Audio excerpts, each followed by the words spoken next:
السلام علیکم پیارے دوستوں اور بچوں، آج کی کہانی کا نام ہے چیختی روحیں۔ عادل کے بڑے بھائی کی شادی تھی۔ بارات ملتان شہر سے ریل گاڑی میں راول پنڈی گئی۔ شام تک شادی کی تمام رسمیں ادا ہو گئیں اور بارات دولہا دلہن کے ساتھ 8 بجے کی ریل گاڑی سے واپس ملتان روانہ ہو گئی۔ سب لوگ خوش تھے۔ سارے باراتی اور عادل کے گھر والے ریل کے ایک ہی ڈبے میں سوار تھے۔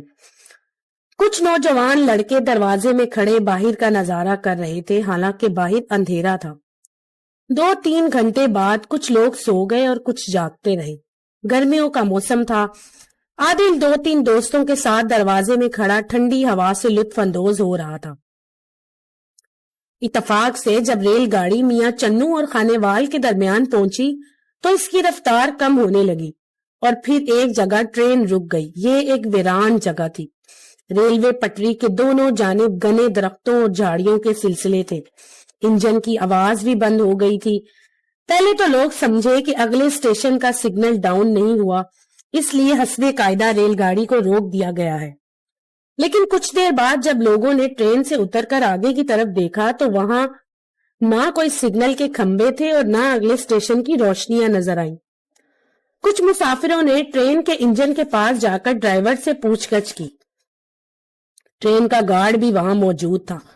پتا چلا کہ انجن میں کوئی خرابی پیدا ہو گئی ہے۔ اب خانے وال سے دوسرا انجن آئے گا جو گاڑی کو آگے لے جائے گا۔ لوگ انتظار کرنے پر مجبور ہو گئے۔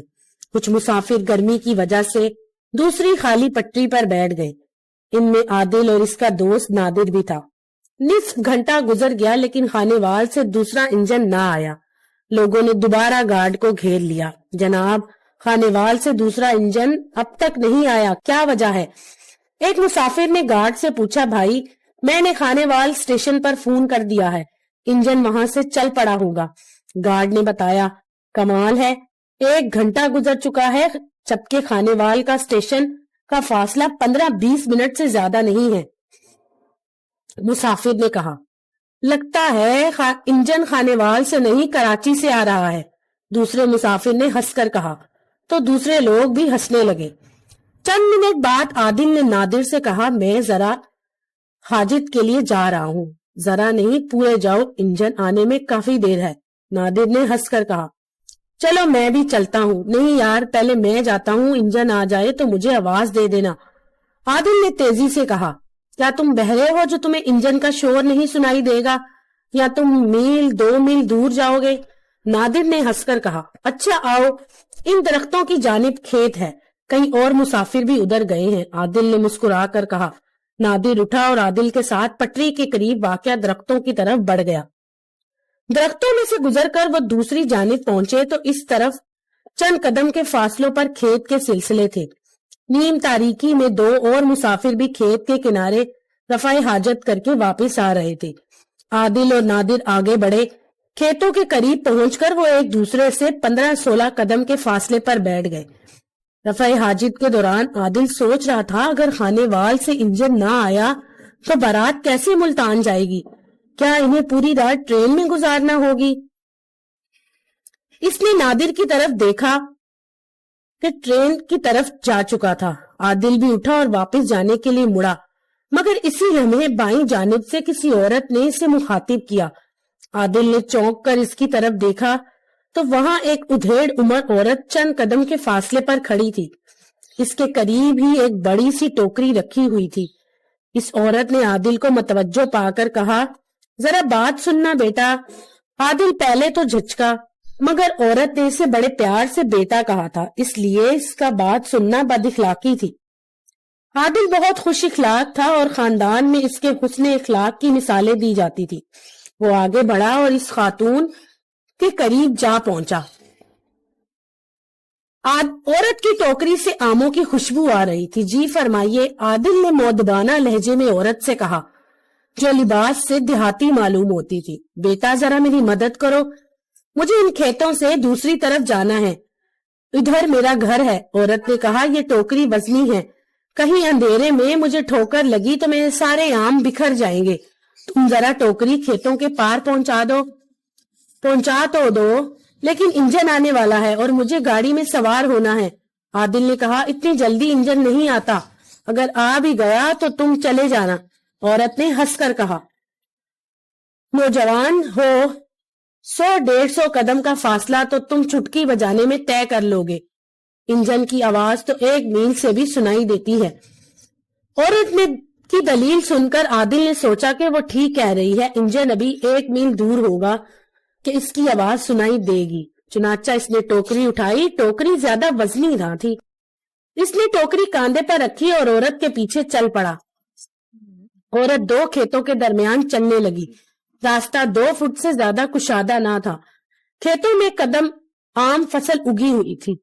عادل سر جھکائے چل رہا تھا اور اس کی ساری توجہ ریل کے انجن کی آواز کی طرف مرکوز تھی، اس لیے اسے اندازہ نہ ہو سکا کہ وہ کتنا فاصلہ طے کر چکا ہے۔ انجن کی آواز ابھی تک نہ آئی تھی، وہ عورت اس سے چند قدم آگے یوں اطمینان سے چل رہی تھی جیسے راستہ اس کا دیکھا بالا ہو۔ عادل کا کندھا ٹوکری کے بوجھ سے دکھنے لگا تو اس نے اپنی کلائی پر باندھی گھڑی پر نظر ڈالی تو اسے حیرت ہوئی کہ گھڑی کے اندھیرے میں چمکنے والی سوئیاں رکی ہوئی ہیں، گویا گھڑی بند تھی۔ اس نے چلتے چلتے کلائی کو زور سے 2-3 مرتبہ جھٹکا مگر گھڑی کی سوئیاں ساکت رہی۔ عادل پریشان ہو گیا، اس کے لیے یہ اندازہ کرنا دشوار ہو گیا کہ اسے چلتے ہوئے کتنا وقت گزر چکا ہے۔ خالہ، ابھی اور کتنا آگے جانا ہے؟ اس نے عورت کی طرف دیکھا اور پوچھا۔ بس 20-25 قدم اور۔ کیا تھک گئے ہو بیٹا؟ عورت نے رکے بغیر کہا۔ نہیں، لیکن مجھے جانا ہے، انجن آ گیا ہوگا، عادل نے سپاٹ سے کہا۔ اوہ، کیا تم نے انجن کی آواز سنی؟ عورت نے چونک کر پوچھا۔ نہیں تو، لیکن ابھی کافی دیر ہو چکی ہے، یقیناً انجن آ چکا ہوگا، عادل نے بڑے شوق سے کہا۔ مجھے لگتا ہے کہ ابھی انجن نہیں آیا، ورنہ ہر بار جب گاڑی روانہ ہوتی تو پہلے انجن کی سیٹی بجتی ہے تاکہ مسافر گاڑی کے باہر ہے تو گاڑی میں سوار ہو جائیں، اس لیے تم بے فکر رہو، سیٹی بجتے ہی واپس چلے جانا، عورت نے سمجھاتے ہوئے کہا۔ عادل کو خیال آیا کہ اس عورت نے درست کہا ہے، کیونکہ گاڑی بھی جب بھی رکتی ہے تو دوبارہ چلنے سے پہلے انجن ڈرائیور سیٹی بجاتا ہے، اور اس کی سیٹی اتنی تیز ہوتی ہے کہ 1-1.5 میل دور سنائی دیتی ہے۔ چنانچہ وہ رکے بغیر عورت کے پیچھے چلتا رہا۔ تقریباً 50-60 گز کا فاصلہ طے کر کے وہ کھیتوں سے باہر نکل آئے۔ کچھ فاصلے پر ایک مکان کے آثار نظر آ رہے تھے جس کے اندر روشنی معلوم ہوتی تھی۔ وہ سامنے میرا گھر ہے، اگر تم وہاں تک چلو تو تمہارا احسان ہمیشہ یاد رکھوں گی، عورت نے مکان کی طرف اشارہ کرتے ہوئے کہا۔ تو عادل نے اندازہ لگایا کہ وہ مکان تقریباً 100 قدم کے فاصلے پر تھا۔ اس نے سوچا کہ بیچاری عورت کی بات مان لینی چاہیے۔ ٹھیک ہے خالہ، چلو، عادل نے گہرا سانس لے کر کہا۔ دونوں پھر آگے پیچھے چلنے لگے۔ چند قدم چلنے کے بعد آگے ایک قبرستان شروع ہو گیا۔ اونچی نیچی اور چھوٹی بڑی قبریں تاحد نگاہ پھیلی ہوئی تھی اور ہر طرف گہرا سکوت چھایا ہوا تھا۔ قبروں کو دیکھ کر عادل کو خوف محسوس ہونے لگا۔ اس نے رکے بغیر پلٹ کر پیچھے دیکھا تو وہ کھیت نظر نہ آئے جس سے گزر کر وہ وہاں پہنچا تھا۔ شاید کھیت بہت فاصلے پر تھے اور اندھیرے کے سبب نہ دکھائی دے رہے تھے۔ ابھی وہ قبرستان کے وسط میں پہنچے تھے کہ اچانک چاروں طرف سے چیخنے کی آوازیں آنے لگی۔ یوں لگتا تھا جیسے بہت سی عورتیں کسی کی میت پر چیخ پکار کر رہی ہوں۔ ان کی آوازوں کو سن کر عادل بری طرح خوفزدہ ہو گیا۔ اس نے دائیں بائیں اور پیچھے دیکھا تو رونے پیٹنے والی ایک بھی عورت نظر نہ آئی۔ اس کے باوجود ان کی آوازوں سے محسوس ہوتا تھا کہ وہ اس کے چاروں طرف چند فٹ کے فاصلے پر موجود ہے۔ عادل نے گھبرا کر سامنے دیکھا تو بے اختیار اچھل پڑا۔ وہ خالہ بھی غائب تھی جس کی اس نے ٹوکری اٹھا رکھی تھی، نہ جانے وہ کس طرف چلی گئی۔ عورت کو غائب پا کر عادل پر دہشت طاری ہو گئی۔ اس نے آموں کی ٹوکری زمین پر رکھنے کے لیے کندھے سے اتاری مگر خوف سے اس کے ہاتھ کانپ رہے تھے۔ ٹوکری اس کے ہاتھوں سے چھوٹ کر زمین پر گری اور آم بکھر گئے۔ عادل بوکھلا گیا۔ اس نے جلدی سے جھک کر آم اکٹھے کرنے کی کوشش کی مگر ایک دم گھبرا کر وہ چند قدم پیچھے ہٹ گیا۔ وہ آم نہیں، زندہ مینڈک تھے جو پھدک رہے تھے۔ غیبی عورتیں مسلسل چیخو پکار کر رہی تھی۔ عادل کو خیال آیا کہ وہ چیخنے والی عورتیں نہیں بدروہیں ہیں۔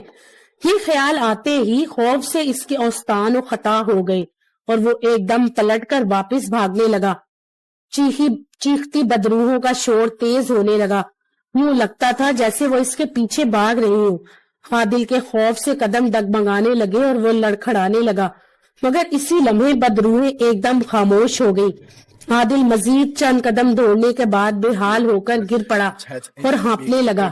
چند لمحوں کے بعد وہ سنبھل کر اٹھا ہی تھا کہ بائیں جانب کسی عورت کے ہنسنے کی آواز آئی۔ اس نے آواز کی سمت دیکھا اور خوف سے اس کے رونگٹے کھڑے ہو گئے۔ اس طرف سے ایک انسانی کھوپڑی ہوا میں تیرتی ہوئی اس کی طرف آ رہی تھی۔ اس کھوپڑی سے ہنسنے کی آوازیں آ رہی تھی۔ مردہ کھوپڑی کو دیکھ کر ایک مرتبہ پھر اس پر دہشت طاری ہو گئی اور وہ بری طرح کانپنے لگا۔ اس نے اٹھ کر بھاگنے کی کوشش کی، مگر اس کی ٹانگیں جواب دے گئی اور پھر وہ گر پڑا۔ اتنے میں خوفناک کھوپڑی اس کے قریب آ پہنچی اور اس کے سر سے چند فٹ کی بلندی پر معلق ہو گئی۔ کہاں بھاگ رہے ہو؟ کھوپڑی سے ٹوکری کی مالکن عورت کی آواز نکلی تو عادل کو دہشت کا زوردار جھٹکا لگا۔ تو تم کون ہو؟ عادل کے منہ سے مشکل سے آواز نکلی۔ میں وہی تمہاری خالہ ہوں جس کی تم مدد کر رہے تھے، مگر تم کہاں جا رہے ہو؟ کھوپڑی سی آواز آئی۔ ٹرین کی طرف۔ عادل دہشت کی شدت سے ہلکایا۔ کوئی فائدہ نہیں بیٹے، اب تم میرے ساتھ چلو۔ وہ ٹرین تو 2 گھنٹے پہلے چلی گئی تھی، اب تک ملتان پہنچ چکی ہوگی، کھوپڑی نے کہا، اور عادل خوف کی شدت سے چیخنے لگا۔ نہیں، میں تمہارے ساتھ نہیں جاؤں گا، تم بدروح ہو۔ یہی چیختے چیختے اس پر غشی طاری ہو گئی اور پھر اسے کوئی ہوش نہ رہا۔ ہوش آیا تو نادر اس پر چھکا اور اسے جھنجھوڑ رہا تھا۔ عادل نے ادھر ادھر دیکھا اور حیران ہوتا ہوا اٹھ بیٹھا۔ وہ کھیت کے قریب پڑا تھا۔ دور سے ریلوے انجن کی آواز آ رہی تھی۔ کمال ہے، میں تمہیں لینے آیا ہوں اور تم مجھے بدروح سمجھ رہے ہو، نادر نے غصے سے کہا۔ اوہ، تم مگر میں یہاں کیسے پہنچا؟ عادل نے خوف زدہ نگاہوں سے دائیں بائیں دیکھتے ہوئے پوچھا۔